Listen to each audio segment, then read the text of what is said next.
Hi, I'm happy to share a new study on the association of in vivo kidney stiffness, measured by MR elastography, and renal function in transplant recipients and living donors. So, let's start with this question. How do we really gauge the health of a transplanted kidney? Traditional MRI markers, they've been helpful, sure, but they just don't cut it when it comes to sensitivity. They're like trying to use a blunt pencil to draw fine details. It's possible, but the precision, not great. This is a big deal because, kidney transplants are life-saving. But there's this critical need to keep a close eye on how well these kidneys are functioning post-surgery. Monitoring that function reliably isn't just useful, it's essential for planning treatments and making adjustments to care. Now, here's where multi-frequency MR elastography, or MRE, steps in. Think of it as this innovative, non-invasive way to measure the biomechanical properties of the kidney. It's like taking a deeper dive under the surface and seeing how stiff or how pliable the kidney tissue is.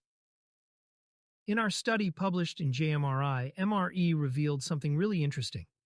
After transplant, both in donors and recipients, there were significant increases in kidney stiffness and volume. Picture this. A kidney, once stable and steady, now adapting to its new environment, becoming stiffer. It's not just a physical change, it reflects the whole process of perfusion changes at a micro level that we're finally able to observe non-invasively by MRE.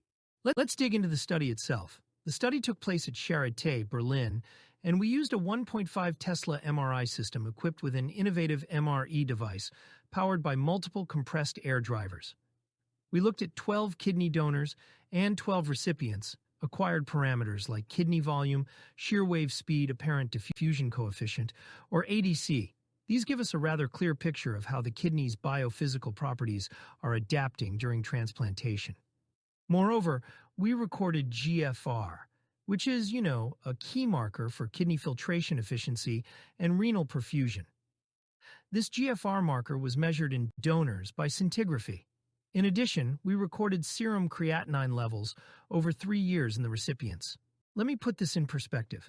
Post-transplant, there was a noticeable jump in kidney stiffness, up by 32%.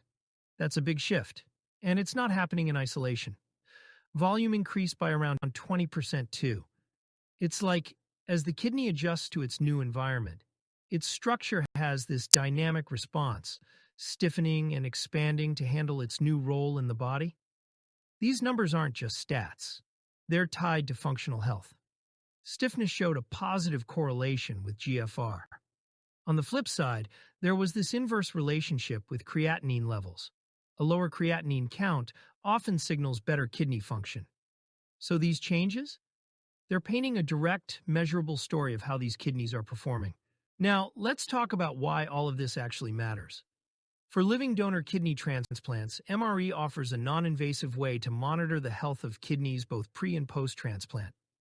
This might be important because, in the future, it perhaps gives doctors quantifiable imaging data on how well a kidney is functioning.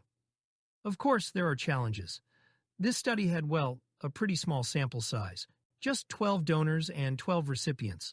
So, it's not like we can apply these findings across the board just yet. And the timing of those imaging sessions? Yeah, it varied a bit between participants. That's another wrinkle, making it harder to generalize the results. But still, the insights we're seeing here? They're compelling. Looking ahead, the potential for MRE to be integrated into routine clinical practice is huge. Imagine being able to apply this technique not just for kidney transplants, but for monitoring chronic kidney disease progression based on the stiffness-perfusion relationship we just here discovered in kidney grafts. And that brings us to the end of this little audio teaser. MRE gives us a clearer picture than before, a way to actually track what is happening in soft tissue biomechanics below the surface. Our current study may pave the way for routine clinical applications of this quantitative, biophysics-based imaging contrast to monitor the health of kidney allografts of many more tissues throughout the body.